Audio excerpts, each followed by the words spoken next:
ബേസിലേടെ തകർത്താടിയിരിക്കാനുള്ള pressure ഉടനെല്ലാം ചിരിക്കുമായിരുന്നു. എങ്ങനെ ഉണ്ടായിരുന്നു? നല്ല റെസ്പോൺസ് ആയിരുന്നു തിയേറ്ററിൽ. ഇത് ഈ ഷോ നമുക്ക് അറിയില്ല, എല്ലാ ആൾക്കാരും കാണുന്ന ഷോയൊക്കെ കാണുമ്പോൾ അറിയാം. എന്തായാലും നമ്മളെല്ലാവരും ഹാപ്പിയാണ്. സിനിമ കണ്ടവരെല്ലാവരും ഹാപ്പിയാണെന്നാണ്. ഇതാണ് ഇതിൻ്റെ റൈറ്റർ കൃഷ്ണകുമാർ.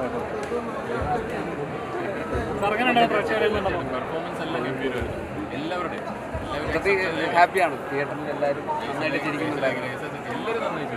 എല്ലാവർക്കും നല്ല ഐഡിയ ഉണ്ടായിരുന്നു. ഇനി നിങ്ങൾ കണ്ടിട്ട് നിങ്ങൾ ബാക്കി പ്രേക്ഷകർ തീരുമാനിക്കണം.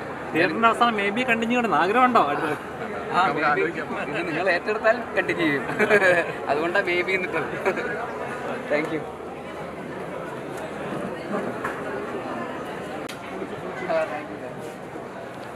എങ്ങനെയുണ്ടായിരുന്നു? പ്രേക്ഷകരുടെ കൂടെ സിനിമയാണ്.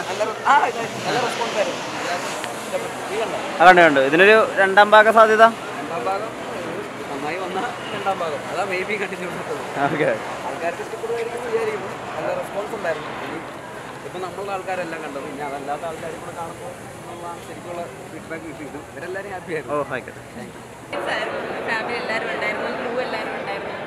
നല്ലൊരു എക്സ്പീരിയൻസ് ആണ്. നമ്മളിത് ചെയ്യുമ്പോൾ തന്നെ അറിയാമല്ലോ, നമുക്ക് വർക്കാവുന്ന കൈഡി കിട്ടുന്ന ഏരിയ ഉണ്ടാവും. ചിലപ്പോൾ ഇതിന് ആളുകൾ സിനിമയും അങ്ങനത്തെ ഏരിയാസിലൊക്കെ കൈഡി കിട്ടിയിരുന്നു. പ്രതീക്ഷിക്കാത്ത സ്ഥലങ്ങളിൽ വരെ കൈയടി കിട്ടിയിട്ടുണ്ട്. അത് ഭയങ്കര എക്സൈറ്റിംഗ് ആണ്. എങ്ങനെയുണ്ടായിരുന്നു ബേസിലൂടെ? ബേസിലൂടെ വർക്ക് ചെയ്യുമ്പോൾ തന്നെ അറിയാൻ എപ്പോഴും പറയാറില്ല, ഒരു ഈഗോ ഇല്ലാതെ നമുക്ക് കമ്മ്യൂണിക്കേറ്റ് ചെയ്യാൻ ഭയങ്കര എളുപ്പമായിട്ടുള്ള ഒരാളാണ്. ഭയങ്കര ഡൗൺ ടു എർത്ത് ആണ്. അപ്പോൾ അതുകൊണ്ട് തന്നെ നമുക്ക് എപ്പോഴും തമാശ ചെയ്യുമ്പോൾ അങ്ങനത്തെ ഒരാൾ ആക്ടറായിട്ട് വരുമ്പോൾ ഈസിയാണ്. നമുക്ക് കുറച്ചും കൂടെ തമാശ ഇന്നെ ചെയ്യുമോ എന്ന് ചോദിക്കേണ്ട കാര്യമില്ല. അപ്പോൾ തന്നെ നമുക്ക് നോക്കുമ്പോൾ തന്നെ മനസ്സിലാവും ഞാൻ എന്താ ചെയ്യാൻ പോകണമെന്നുള്ളത്. അപ്പോൾ അങ്ങനത്തെ കുറേ എലമെൻറ്റ്സ് ഇതെല്ലാം കൈയടി കിട്ടിയിട്ടുണ്ട്. സന്തോഷം. ഏറ്റവും കുറവ് കോസ്റ്റ്യൂം ഡിസൈൻ ചെയ്യേണ്ടാവുന്ന സിനിമ ഉണ്ടായിരുന്നുള്ളൂ. കോപ്പി വേണമെന്ന് മാത്രമേ ഉണ്ടായിരുന്നുള്ളൂ. ഏറ്റവും കുറവ് കോസ്റ്റ്യൂം ശരിയാണ് കേട്ടോ. പിന്നെ എല്ലാവരും ഇങ്ങനത്തെ എക്സ്പീരിയൻസ് എല്ലാവരും എൻജോയ് ചെയ്തോടെ എല്ലാവരും ഭയങ്കരമായിട്ട് എൻജോയ് തോന്നും. നിങ്ങളെ പോയി കാണുക. നമ്മൾ തന്നെ നമ്മുടെ സിനിമയിൽ എന്ത് പറയാനാണ് നമ്മൾ എൻജോയ്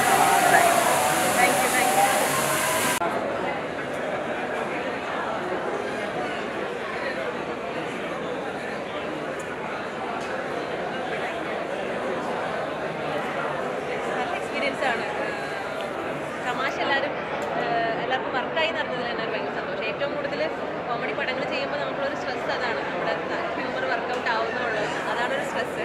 പക്ഷെ എല്ലാവരും എല്ലാ തമാശയ്ക്കും ചിരിച്ചു എന്ന് കാണുമ്പോൾ ഒരു സന്തോഷം. ഭയങ്കര രസമായിട്ട് നമ്മൾ ചെയ്തതിൽ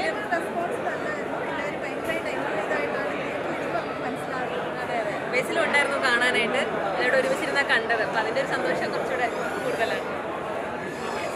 നിങ്ങൾ കണ്ടോ? ഇഷ്ടപ്പെട്ടോ? Thank you very much. അതെ എല്ലാവരും കോമഡി നല്ല രീതിയിൽ ചെയ്തിട്ടുണ്ട്. എന്തുകൊണ്ടും തിയേറ്ററിൽ കയറി കാണാവുന്ന ഒരു പടമാണ്. എന്തായാലും പടം ഞാൻ അഭിനയിച്ച പടത്തിൽ നിങ്ങളെല്ലാം കണ്ടിട്ട് ബേസിലെ കോമഡി കണ്ടോ?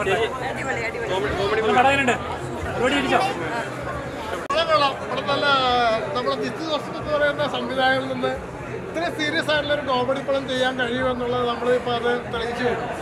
ഇതിനകത്ത് നല്ല സ്റ്റാർ വാല്യുള്ള ആർട്ടിസ്റ്റുകളാണ് ഇതിനകത്ത് അഭിനയിച്ചേക്കുന്നത്. അവരെല്ലാം നല്ല പ്രകടനം കാഴ്ചവെച്ചിട്ടുണ്ട്.